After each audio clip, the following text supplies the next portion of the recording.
Hey guys, we are coming back to another episode of Why the Pros Play. In this case, we're going to be looking at Jaina.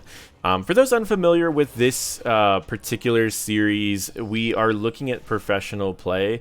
I know the term professional has kind of had a bit of a run through the mud over the years. What I mean by that is, we used to have our professionals making quite a bit more money than they're currently making today, but these players are still being paid to play this game, some of which are actually making a living out of this. Haswabs, for example, on this team is playing Tychus, who is making a full living off of playing Heroes of the Storm, making these players kind of the last professional players we have left in this game, and those would be kind of the CCL players. The winning team also, there's a good chance that they're going to be heading to a LAN event this year, which is kind of reminiscent of the older HGC times, so I'm excited to kind of show this game off and talk a little bit about why the pros are playing Jaina.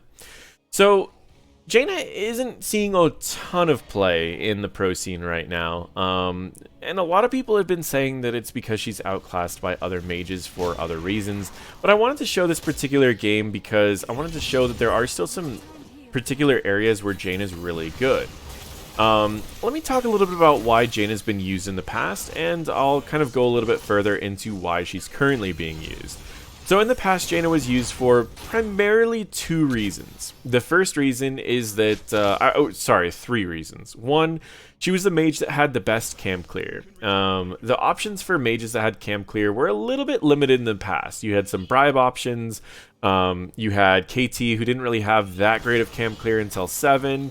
Most of the camp clear heroes in the game were auto attackers. It was Greymane, it was Raynor, things like that.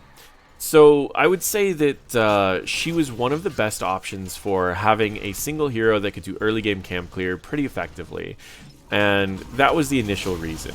Then people started realizing that she had a ton of burst damage as long as you had a long enough CC to abuse the blizzard durations, and so she started being picked up in the competitive scene or the burst potential that she could bring, because Blizzard would do a lot of damage if you could keep them in that spot for 2 waves, which was later turned into 3, but during the old professional scene, it was just generally 2. And all of that burst potential would be compounded with the fact that she had a self nano boost that you could give with Icy Veins, and that would basically ramp her DPS up to where she was always nano boosted, and it wasn't as much of a visual cue as normal nano boost. So it's not like if a Jaina enters a fight, it's kind of hard to tell when she uses Icy Veins, so she doesn't always immediately get cocooned like she would if she had an Ana on her team that was nano boosting her. So she has her own burst potential that can burst almost any hero in the game. So she was one of the only mages that can solo camps early in the game, and she also is one of the only mages that can burst through almost any health bar in the game, given about 3 seconds. Those were the two primary reasons. Nearing the end of HGC, though, there was a third reason that kind of approached, and that was using Water Elemental to counter the mobility meta. Many people don't remember this because it was so long ago, but there was a mobility meta kind of with the Overwatch heroes that were released. They released rather strong, and many of them got nerfed over time, but they weren't nerfed that much. And the mobility meta included people like Genji, Hanzo, Maev, Lucio, as well as, I don't know, probably some of the other like kind of moderately mobile heroes. Like Zeratul that could hop around, and all of these heroes were meta at the time, and we didn't have a great answer to them. Well, Water Elemental turned out to be a pretty good answer. You throw a Water Elemental on a Lucio, and he doesn't have enough damage to kill it himself, and he can no longer move around as fast to be slippery and kind of dodge and weave through enemies' abilities. He kind of just gets stuck on a wall, and your team can easily take him out. And thus was created the Water Elemental as an answer to the mobility meta. She started gaining a lot of popularity to answer the mobility meta, and that's really where she thrived. There is also a slight extra thing that she does well, and it's niche, but it is something that people have used as just an extra piece. She does counter Garrosh rather well. Her slows and her high upfront damage puts Garrosh at about 30% health and slowed so he can't immediately throw someone early in every fight, Well, whenever she does that to Garrosh, he doesn't want to continue forward because he thinks that he's going to stay slowed, and he's likely going to die with that last 30% health. So with a single Blizzard into a Cone of Cold, she can stop Garrosh from entering most fights. Now, let's talk a little bit about the rest of this game. You saw that Yasuo did pull all of these together before he did a Blizzard by stepping down so that the back ones moved in closer. And let me also talk a little bit about the build he's going. It's going to be a little different from the builds that you've seen in the past. So, Fingers of Frost, pretty standard. It's a great talent that's going to give you mana regen up to 2 seconds. And once you get to the max amount, you get an extra 10% spell power. Frost Shards is a pretty common talent. We'll kind of show off this fight a little bit and we'll continue with the talent. Frost Shards is a pretty common talent. The benefit of Frost Shards is it allows you to pierce through one target, allows you to speed up camp clear, and allows you to chill a target that might be behind a minion. And that's part of the main reasons for this talent is it's consistent. It also doesn't synergize very well with Arcane Intellect because of the way that spell power adds up. Spell power is less effective on Jaina because of also how her frostbite works. I could get a little bit deep into the math, but put simply, when you take Fingers of Frost only gives you 7.5% increased damage, where you would think it would actually give you the 10%, which means that Arcane Intellect gives you closer to like 6.75% instead of the 10% that it's supposed to give.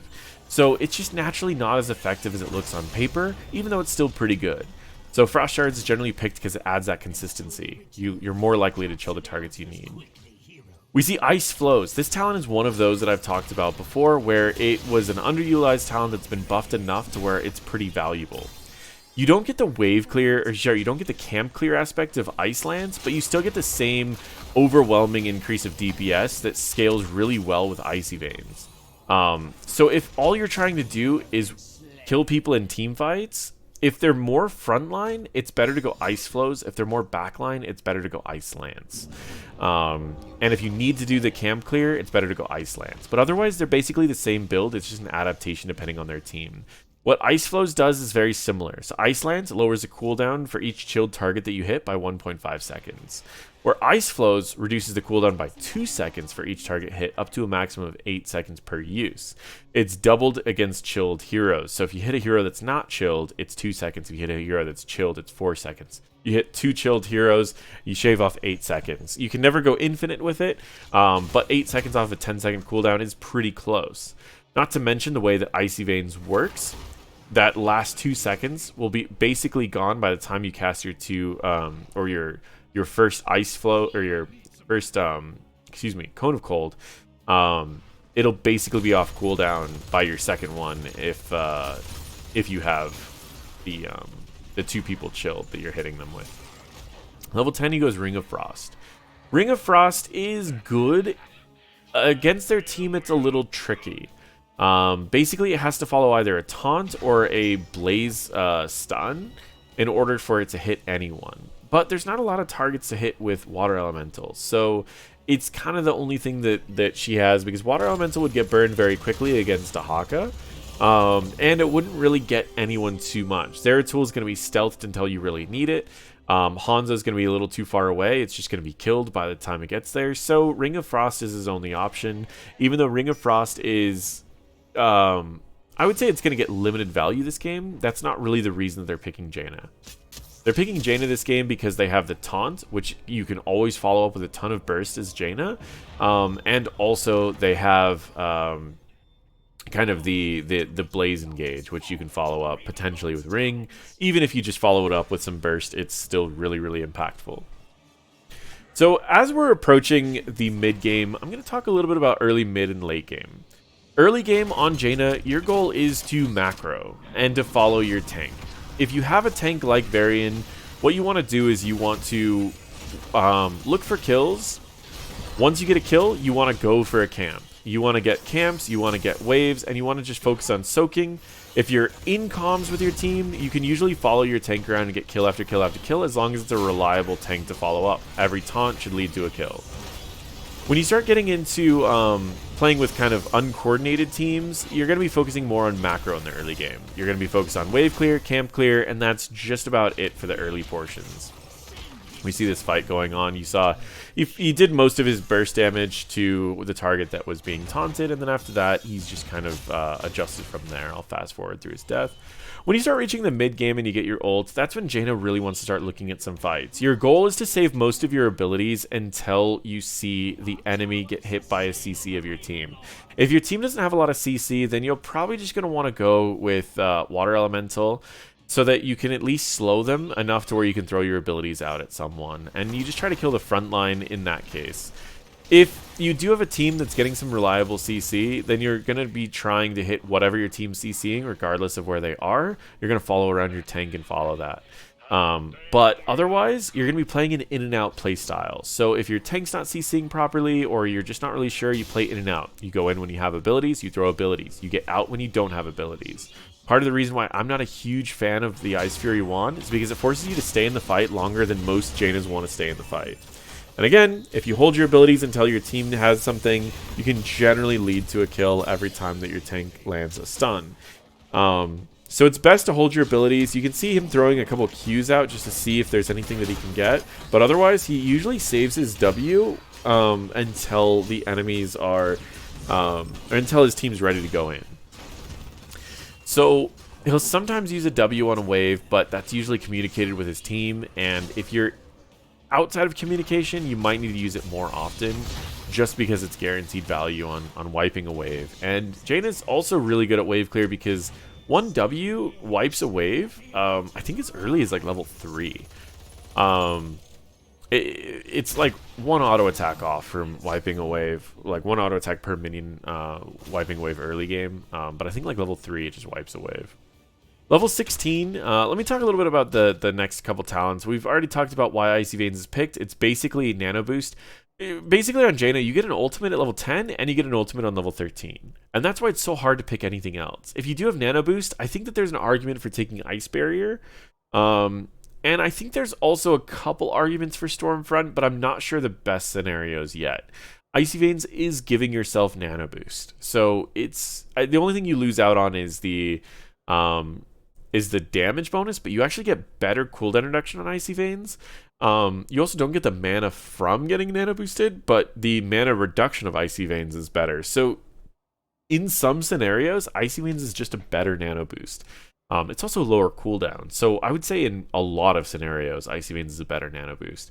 So the fact that you can pick an ultimate ability on level 13 is incredible, and it's hard to pick anything else. Level 13, I would say 90% of the time you're going to take Numbing Blast. It also, you kind of need to take it with Ring of Frost because it guarantees that you'll at least hit one person with Ring of Frost. Why I say that is because you can chill them with Frostbolt, then you can throw a Ring of Frost and you can ult them, which roots them in place so that they get hit by your Ring of Frost. If you do that combo well, you can actually kill a target without Icy Veins if it's kind of a bruiser or a backliner. If you hit a tank with this combo, you can pop Icy Veins and kill just about any hero in the game by yourself without your team's help. And so, yeah, this is basically Jaina. Once you hit the late game of Jaina, she's scaled. She is terrifying. Every CC that your team hits, and this is the combo I was talking about. You saw what she just did. She just, or he, I get Yasu. He slowed them with his Q. He then threw an ult out. He rooted them in the ult, and then he threw a blizzard down. They were then rooted by the ult for 3 seconds. That's enough to where you get hit by all 3 waves of blizzard, and that was enough to kill a target 100-0, and he needed no help from his team to do it. His last blizzard would have killed the target if Varian didn't kill him with a Q.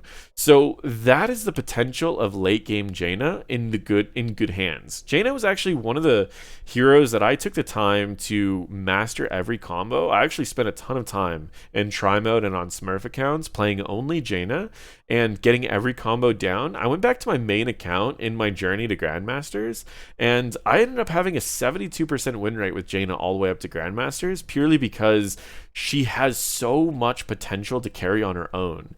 You can 100-0 targets in the late game, and you can get experience leads in the early game with the ability to solo camps by herself really early. So overall, Jaina is incredibly powerful. For quite a few reasons, but she's one of my favorite mages, and seeing her fall out of the meta was a little sad, but also it allowed her to be a little bit more of a niche pick, and people kind of forgot how powerful she was and stopped respecting her. Kind of like what we saw with that Hanzo. I don't think he realized that him stepping into Q range was enough for him to get 100-0'd by a Jaina. So now we see that she basically just controls the entire map and kind of has whatever she wants, because anything that her team CCs is guaranteed to die, and even some things that her team doesn't CC are also guaranteed to die. So yeah, that's the reason why Numbing Blast is almost always picked. But even if you aren't taking Ring of Frost, it's still really good with Water Elemental, because with Water Elemental you have no hard CC, and so having at least a 1-second root is kind of nice to have. You can actually root people for quite a while too if you combine the cooldown reduction. You root before your ult, and then you also root after your ult. So you end up rooting someone in place for 5 full seconds. So if you can't kill someone in that time, which would be really surprising, then they're rooted in place long enough that your team's probably going to kill them. But yeah, Jaina she's high risk, high reward. She's low range, she has high burst, but she just brings so much value to the team. And also just a lot of potential. You see that the ice block isn't completed yet. It's the one mistake that I would say Yasuo's making is that early game he's not putting a lot of emphasis on trying to stack this. I always tell people early game you want to try to trade as often as possible with with QE or EQ. EQ tends to be easier, but it stacks your ice block a tad bit slower. But if you walk up and just EQ someone, you still have your W in case your tank goes in, and you still have your W for wave clear, but you get just a little bit of damage here and there. And so I generally, if I go Water Elemental, I usually finish my ice block between level like 10 and 13, where if I go Ring of Frost, I generally finish my ice block around about 14 to 16. And so he's a bit behind in the average, I would say, of finishing ice block. It is a professional game against a Garrosh, so he's got to risk going in all the time. Even with a Tahaka against him too, he's risking a lot. But definitely something that he needs, especially against the enemies the way that they are. I mean, a Zeratul could try to go for him at any point, and having that ice block done could mean the difference between life or death. So he's silenced. It was a pretty good silence coming out from Malfurion. Malfurion even got into a safe position. He's going for a Ring of Frost, ends up hitting no one with it. Part of the reason why in the highest levels of play, you need to combo with your root or you're not going to get any kills. There is kind of a strategy that some people like to do. I personally don't do it a lot, but you can do Ring of Frost and then throw a Blizzard in the middle. It kind of forces the enemies to either get hit by the Ring of Frost or just take some unnecessary damage. And in this case, that's kind of what he did there. He Ring of Frost, threw a W in the middle, and the Garrosh didn't want to get hit by the ring, so he took about a third of his health from the Blizzard.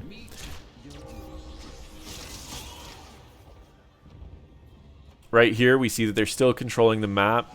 They don't have access to top, so they're still going to do 4 damage here.